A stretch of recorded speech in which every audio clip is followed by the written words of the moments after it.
Je vais aller ici et créer une nouvelle page. Donc je duplique tuto 1 et je vais l'appeler tuto 2. Et je vais l'éditer avec mon éditeur.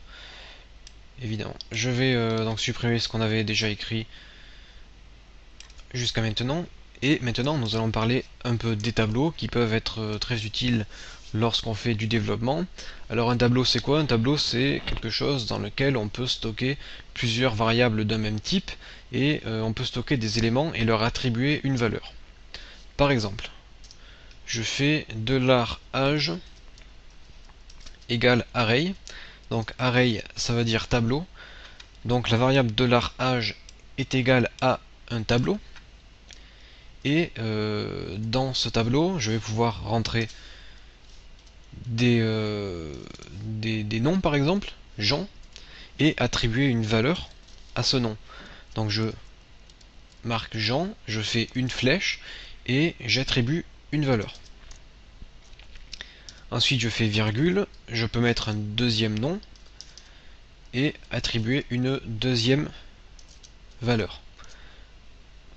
Ensuite je fais virgule, je peux attribuer autant d'éléments que je veux à mon tableau, et une fois que j'ai fini ma saisie, je ferme la parenthèse et je mets un point virgule. Donc là, sur WAMP, je vais aller sur la page tuto2.php, et donc rien ne s'affiche, c'est normal. Maintenant, comment utiliser ce tableau? Eh bien, par exemple, ce qu'on va pouvoir faire, c'est dire echo Marie a, là je ferme les guillemets, je fais une concaténation, et je vais appeler la variable $âge, sauf que moi ce que je veux c'est obtenir l'âge de Marie. Donc entre crochets et entre cotes, entre apostrophes, je marque Marie. Ça va aller me chercher la valeur de l'âge qui est associée au mot Marie. Je concatène et je marque en. Je termine par un point virgule et j'enregistre. Marie a 19 ans. J'actualise. Erreur, ligne 8. C'est parce que j'ai oublié de mettre le i sur Marie. Marie a 19 ans. Après, je peux prendre Jean. J'enregistre et Jean a 24 ans. Donc voilà comment utiliser les tableaux. Maintenant, si vous voulez faire un petit exercice, vu que nous avons vu les conditions dans la vidéo précédente, vous pouvez vous amuser à afficher un message si la personne est majeure ou pas. Vous faites if âge plus grand que 18, alors vous êtes majeur, else vous êtes pas majeur. Ça serait un bon petit exercice pour vous entraîner avec tout ce qu'on a vu. Bon, après on peut avoir des structures complexes comme des tableaux dans des tableaux, mais ça sera pour une prochaine fois puisque je veux vraiment rester très simple dans tous ces tutos. Alors là on va passer à quelque chose de complètement différent et je vais vous montrer une autre structure très importante en programmation, ce sont les conditions, les boucles, pardon. Donc je vais vous montrer plusieurs types de boucles. Je vais par exemple déclarer une variable $x égale à 1.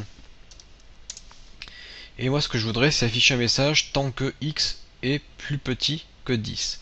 Donc tant que ça se dit while en anglais. While $x plus petit que 10, donc ça c'est ma condition, et bien tant que la valeur est plus petite que 10, ce que je vais faire c'est $x égale à $x plus 1, puisqu'il faut bien augmenter la valeur de x pour qu'elle change, sinon x sera toujours égal à 1. Donc nous on augmente la valeur de x et on fait echo. Et je vais par exemple mettre fonction appelée, je concatène $x, je concatène fois. Je vais même mettre x est égal à 0, ça sera mieux. J'actualise, donc là je vais aller à la ligne ici, BR, voilà. Donc j'ai bien fonction appelée une fois, fonction appelée deux fois, fonction appelée trois fois, 4, 5, 6, 7, 8, 9 et 10. Donc grâce à cette structure, nous avons pu aller à la ligne 10 fois. Alors ça c'est la boucle while. Une fois qu'on en connaît une, on peut tout faire avec, mais je peux quand même vous montrer d'autres types de boucles. Par exemple, la boucle for qui est aussi très utilisée lorsqu'on connaît le nombre de répétitions à faire. Donc for $i égale à 1. Donc là, ça m'a déclaré une variable $i. Ça veut dire pour i égale à 1. Ensuite, le deuxième paramètre, c'est la condition. Donc là, je déclare ma variable. Le deuxième paramètre, c'est la condition. Donc tant que $i est plus petit que 10. Et le troisième paramètre, c'est ce qui se passe. Et nous, on dit $i plus plus. Ça veut dire $i augmente de 1. Le plus plus, ça veut dire augmenter la valeur de 1. Et là, entre parenthèses, je vais afficher mon message. Le même message que tout à l'heure. Donc ça veut dire quoi? Ça veut dire pour i égale à 1, i plus petit que 10, i augmente et on affiche ça. J'enregistre, j'actualise et j'ai bien fonction appelée 10 fois, 10 fois. Donc là il y a un petit bug puisque c'est pas exactement ça que je voulais. Je vais remplacer le x par i. Et là ça sera un peu plus approprié. Et j'ai bien fonction appelée une fois, deux fois, trois fois, quatre fois, 5 fois, 6 fois, 7 fois et jusqu'à 9. Jusqu'à 9 puisque on aurait pu mettre plus petit ou égal à 10.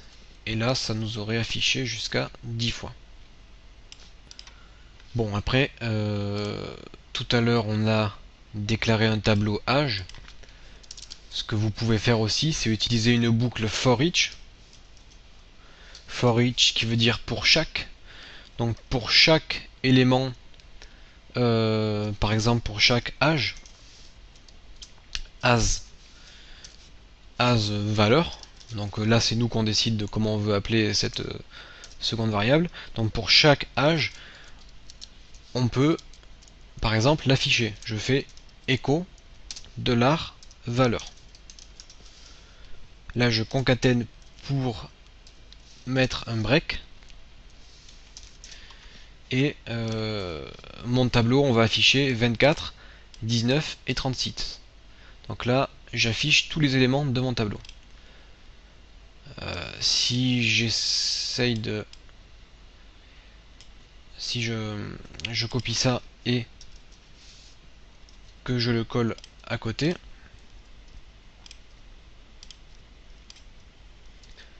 donc là, je modifie un peu les valeurs. Et là on voit bien que ma boucle va trier entièrement le tableau. Donc on n'est pas obligé de connaître le nombre d'éléments du tableau pour pouvoir l'afficher. D'où l'utilité de la boucle for each qui s'utilise énormément avec les tableaux PHP. Donc voilà quelques structures à retenir. Exercez-vous, pratiquez bien puisque ça sera utile tout au long des développements de vos sites. De toute façon, toutes les fonctions que je vous montre, ce sont des fonctions très importantes que l'on utilisera extrêmement souvent. Donc il faut bien les connaître. De toute façon, c'est assez facile à comprendre. Tout ce qui est book, conditions, etc. Et ce que je vous propose, c'est qu'une fois que vous avez bien compris ça, on passe à la prochaine vidéo.